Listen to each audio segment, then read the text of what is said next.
Welcome to GenTalk.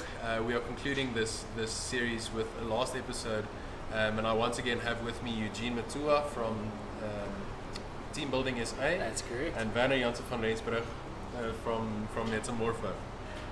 Now, this last episode, we are going to be referencing chickens because there's a big movement under the millennials and I believe the Gen Z to live more organically, to live more healthily, to live more to have a more natural diet, I would say. Now, you referenced chickens in your document. Now, could you just elaborate on why chickens? It's something when we looked at our process at Metamorpho, we experienced something of a force feed environment. That education is a force feed system. That I sit in this class and something is forced to me.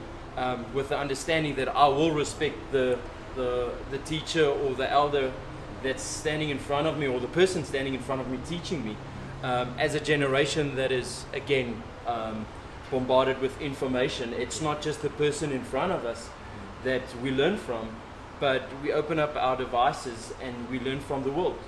So the whole concept was experiencing something of a force feed environment. Then the millennials and the Gen Zs experiencing the world is our oyster, and we learn from the world. And so the concept came up from force feed chickens and free range chickens, that it's more organically, obviously. Yeah. It's greater stuff to do the discovery itself than actually to be fed from a person standing in front of us. Mm-hmm. So with that metaphor in mind, obviously there should be a way that organizations can engage both millennials, but also now more importantly Gen Z, in order to cultivate a more free range environment within the organizations. How do you propose we do that? I think the first one is obviously how the generation's trust is engaged. I believe that previous we had this output or this worldview that the people standing in front of me as a teacher, that I know and they don't. Yes. And that's not the truth anymore. I don't know what they've Googled, what research they've already done. Standing in a class, it's their passion, and actually they know more than myself engaging in generations or whatever. So it's rather than actually I'm standing in front of you teaching you with the respect of trust, is the trust is earned rather than actually to have this understanding that they have to trust me. Is to build an environment of trust between the mentor and the mentee, or maybe the leader and the employee. Is how do we create this environment of a free-range chicken? How do we give trust for one another? Obviously, I'm not going to just trust someone. So, Eugene, I think this might be an interesting question to you, is how would you cultivate almost credibility or find credibility with someone? I think when we talk about credibility, as Carmine Gallup put it across, there was an issue of storytelling.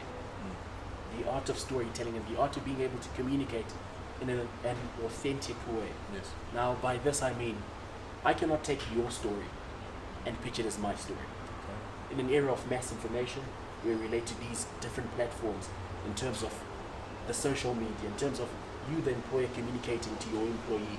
Remember, we've got so much information available. And if you fail or try to copy someone else's story, I most probably know it by now.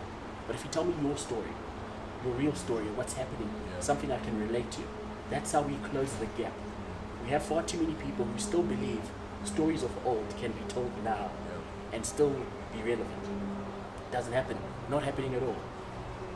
You need to form a story that's relevant to my time, something I can relate to, something I understand. That is key. And unfortunately, that gap has not been closed yet. That's the big difference between the different generations. It's, for me, the simple art of storytelling in an authentic way, because the story of last year, which someone else told, we most probably all heard it. Yeah. either through Twitter or whatever it is. We heard that story before. Tell us your story, Yeah. a true story, one we'll believe and one we can relate to. And in that, obviously, building the credibility, what role does building relationship with another generation hold in this whole free range thought? So if I could get what you're saying there, right, is in terms of the different generations, how do you build credibility? Yeah. Or well, how do you build relationship towards another generation? Well, it's all about understanding the founding principles of each generation. The only way I'll connect to a Generation Z is understanding the different platforms they Wow. use. Now, if you're a Generation Z and I come to you and try to tell you a story that was once told to a baby boomer, they might not relate to it. And remember, attention spans differ.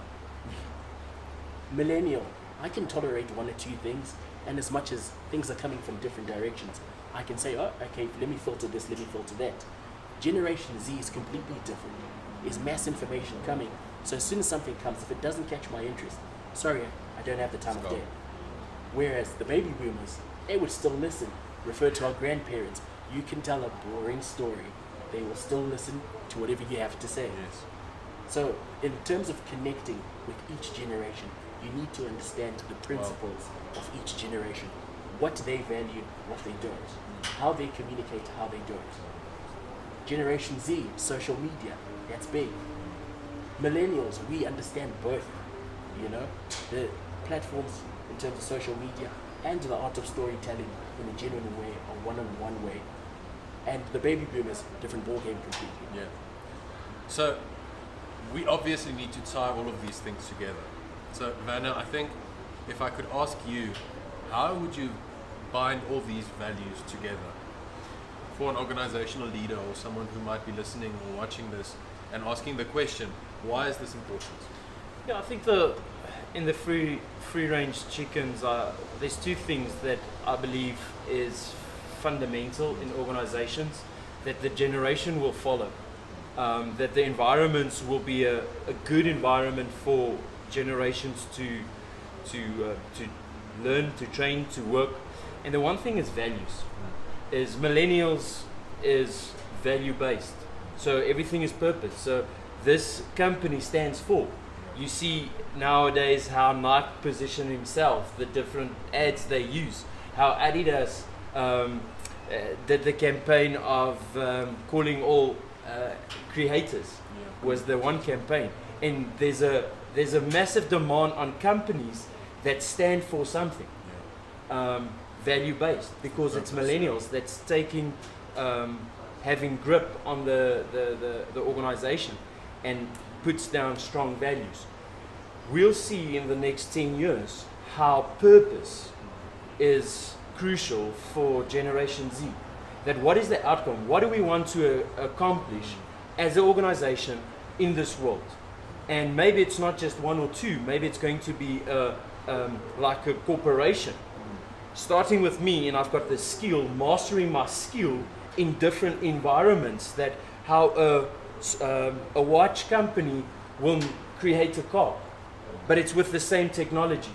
How a battery company will go into cars or solar panels or using the same thing, but it's all about the outcomes. Are we mastering a skill and having that same outcomes in different areas of society? So it's just to have a clear value system, and secondly, to have a clear outcome. What is the outcome that you want to accomplish?